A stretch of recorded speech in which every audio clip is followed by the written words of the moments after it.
What if the reason your blood sugar keeps climbing has nothing to do with what you're eating? What if your medication is actually working, but your body simply can't use it properly? And what if the answer has been sitting in your kitchen this entire time, something so simple, so overlooked, that most doctors never even bring it up during a checkup? If you're over 60 and you've been doing everything right, watching your diet, taking your medication, cutting back on sugar, and your numbers still aren't where you want them, stay with me. Because what I'm about to share may completely change how you think about blood sugar control. I'm Wesley Harper, and welcome back to Senior Health with Wesley Harper, the channel dedicated to helping older adults live healthier, stronger, and more confident lives. Today, we're talking about something I believe every single person over 60 needs to understand. It's not a new medication, it's not a complicated diet plan, it's water. But not just drinking water, it's about how you drink it, when you drink it, and what most seniors are doing completely wrong every single day without realizing it. Now, before we go any further, if you're new here and you want clear, honest, trustworthy health information designed specifically for older adults, go ahead and hit that subscribe button. I put out content every week that's meant for people just like you, and if anything in today's video resonates with you, drop the word helpful in the comments. I read every single one. Let's get into it. Here's something that might surprise you.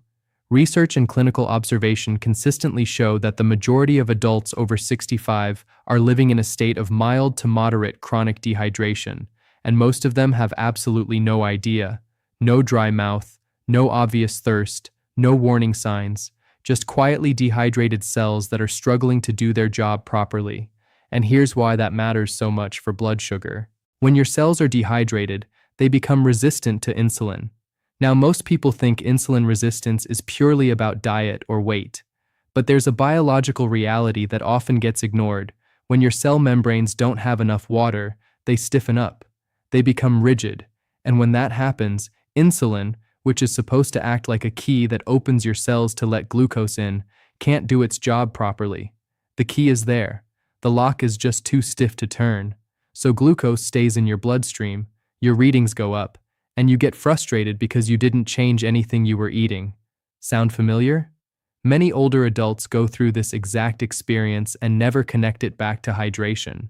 And the reason is simple: nobody tells them. It's not that your doctor doesn't care. It's that hydration rarely gets prioritized in a 15-minute appointment when there are prescriptions to review and lab results to go over. But the connection between proper hydration and blood sugar control is real, and it's something every senior deserves to know about.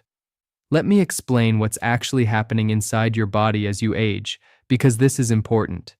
When we're young, our bodies are remarkably efficient at managing fluid. But after 60, several things change at the same time.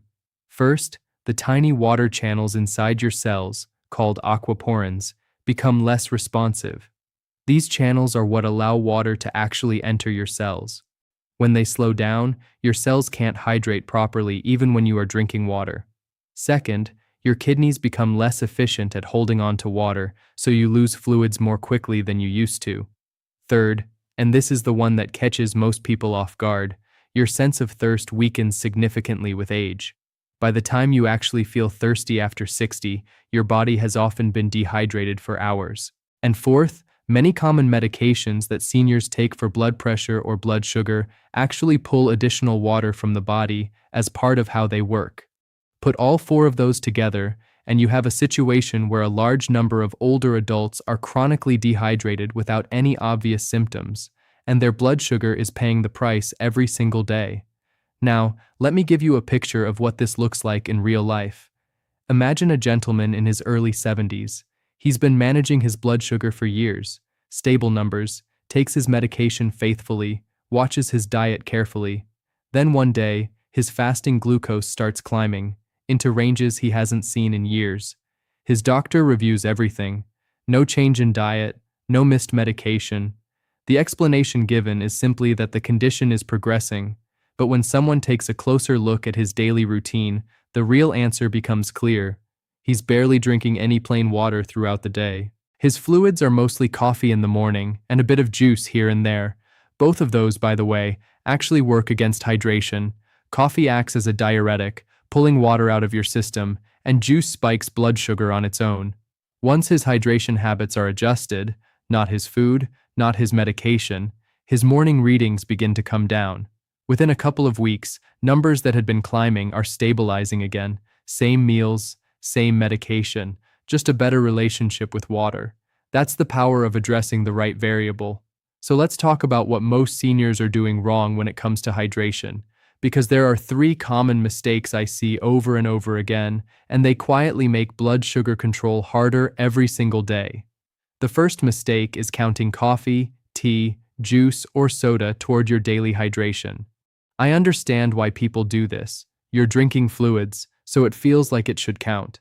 But your cells need plain water. Coffee, as I mentioned, is a diuretic. For every cup of coffee you drink, your body actually loses more fluid than it takes in. Juice contains sugar that affects your blood sugar directly, and while plain herbal tea is generally okay, it still doesn't replace what your cells specifically need from water. The rule is simple. Water is water, and everything else is something else entirely. The second mistake is drinking ice-cold water, especially first thing in the morning. This one surprises a lot of people. Cold water causes your blood vessels to constrict. They tighten up, which actually reduces circulation to your cells and can slow down glucose uptake. Room temperature water, or even slightly warm water, is absorbed more efficiently and doesn't create that constriction response. It's a small change, but it makes a real difference, especially in those critical morning hours when your body is just waking up. The third mistake, and this is probably the most common one, is waiting until you're thirsty to drink.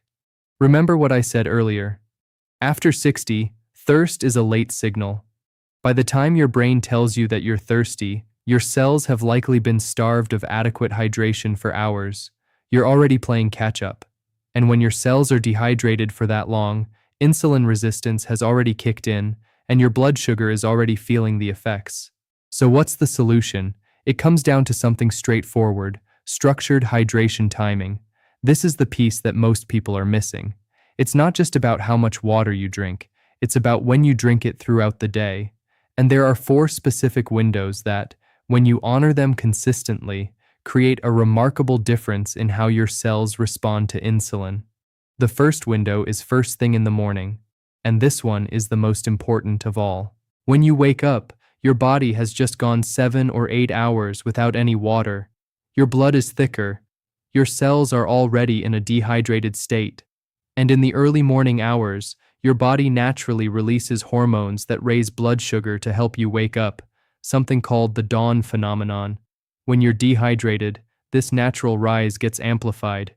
Your hormones are more concentrated, your cells are more resistant, and your morning reading suffers. The simple fix is to have a glass of room temperature water waiting for you before you even get out of bed. 12 to 16 ounces, room temperature, first thing. This single habit alone can have a meaningful impact on your fasting glucose numbers. It rehydrates your cells, it helps dilute those morning stress hormones, and it starts your day by giving your body exactly what it needs to let insulin do its job. The second window is 30 minutes before meals. Drinking 8 to 12 ounces of water before you eat does 2 important things. It improves blood flow to your digestive system, and it gently slows how quickly carbohydrates are absorbed into your bloodstream. That smoother, slower absorption means fewer sharp spikes after eating. You're not changing what you eat. You're just creating a better environment for your body to handle it. The third window is mid-morning and mid-afternoon. These are the hours when dehydration quietly builds up without you noticing. A small glass of water during these times maintains your circulation, keeps your cells responsive, and prevents the kind of gradual dehydration that tends to show up as unpredictable afternoon blood sugar readings. And the fourth window is about 2 to 3 hours after your last meal in the evening.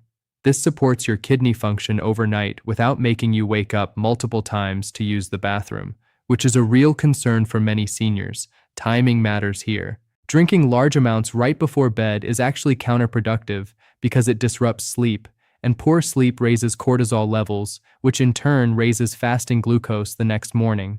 So the goal is to get your hydration done throughout the day and keep the evening amount modest.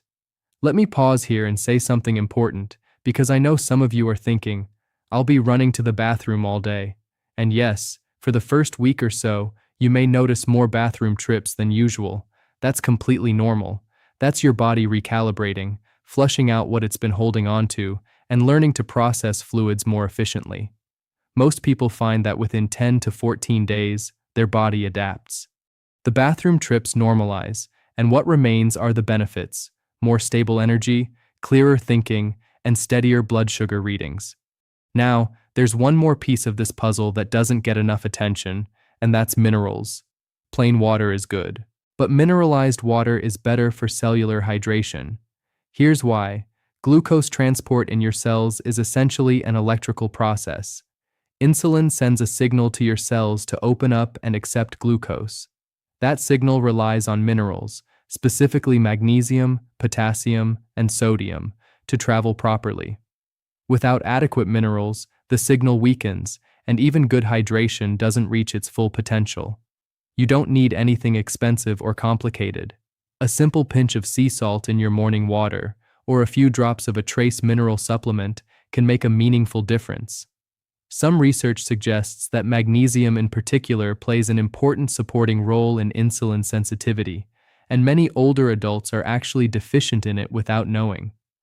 It may be worth having a conversation with your doctor about your mineral levels, especially if you've been struggling with blood sugar control despite doing everything else right. I want to speak to something a little deeper for a moment, because I think it matters. If you've been managing blood sugar for years, maybe even decades, there's a particular kind of exhaustion that comes with it. Every high reading feels like a personal failure. Every medication increase feels like your body is letting you down, and the advice keeps getting more restrictive. Eat less of this, avoid that, be more careful. It can feel like you're constantly fighting your own body. But here's what I want you to understand. Your body isn't your enemy. It isn't failing you. In many cases, it simply hasn't been given the right environment to do what it's designed to do. Insulin works beautifully in a well-hydrated body. Blood sugar regulates more predictably when your cells have what they need. The problem isn't your willpower or your effort. In many cases, it comes down to something as fundamental as hydration. And that's actually good news, because it means there's something within your control, something simple, something that doesn't cost much and doesn't require a prescription, that may genuinely help improve how your body responds. Let me know in the comments if you've been experiencing unpredictable blood sugar readings, even when you feel like you're doing everything right. You'd be surprised how many people in this community are going through the same thing, and how much better they feel once they get this piece right. Now let's talk about a few common myths that I hear regularly, because some of these are genuinely holding people back. The first one: if I'm not thirsty, I'm hydrated enough. As we've already covered, thirst is a delayed signal after 60. Not feeling thirsty does not mean your cells are adequately hydrated. You have to be proactive, not reactive. The second myth: drinking water with meals is bad for digestion. This one makes the rounds quite a bit, but the evidence doesn't support it. Moderate amounts of water during meals are perfectly fine. Your stomach acid is strong enough to handle it. And water before meals, as we discussed, is actually beneficial for blood sugar management. The third myth: I can get all my hydration from fruits and vegetables. While produce does contain water and is wonderful for overall health, it simply isn't enough to meet your cellular hydration needs, especially after 60 when your body's ability to retain water has decreased. And the fourth: everyone needs exactly 8 glasses a day. The truth is, your needs vary based on your body size, your medications, your activity level, the climate you live in, and the season.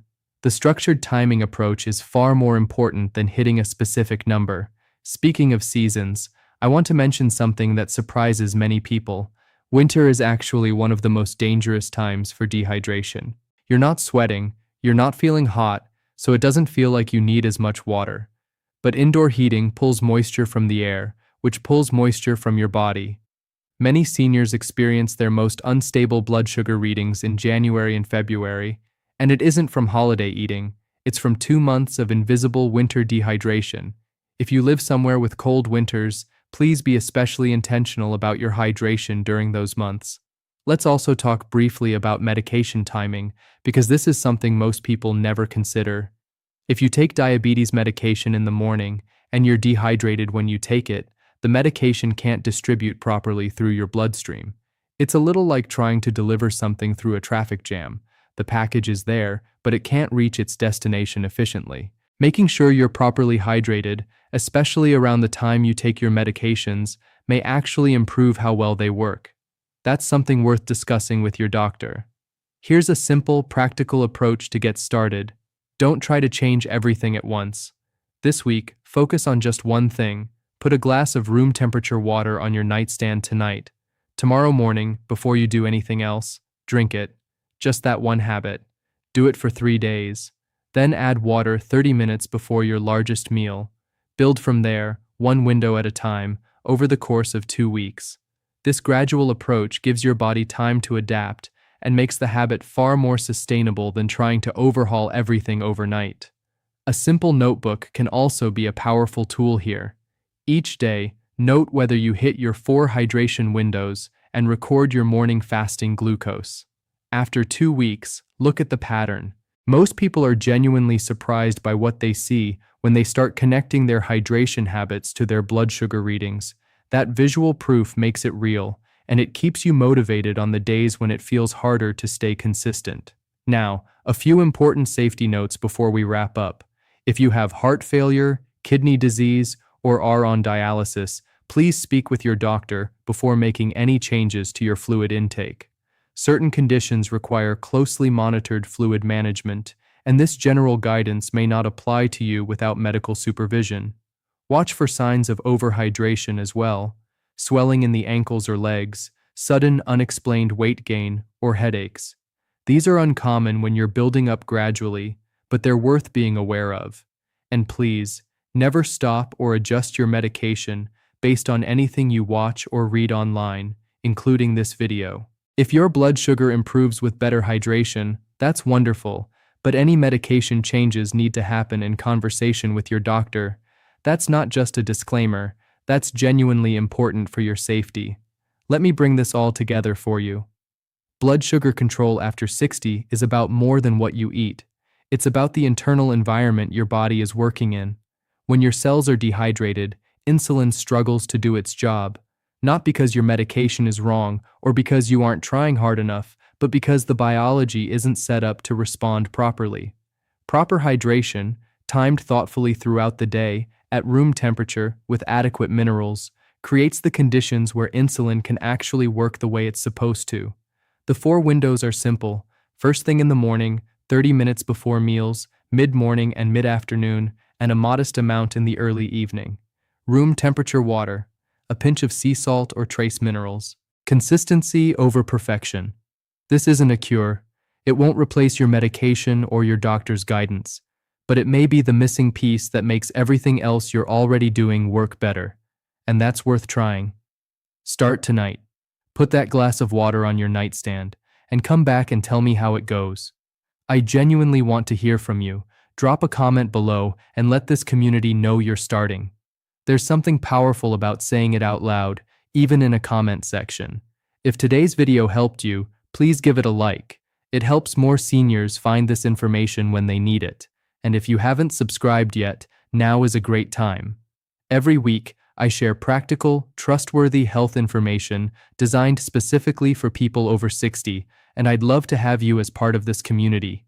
Take good care of yourself. Small changes, done consistently, add up to something remarkable over time, and you deserve to feel your best at every age. I'll see you in the next one. Just remember, this video is for educational and informational purposes only. Always talk to your doctor or healthcare provider before making any changes to your medications, supplements, diet, or health routine.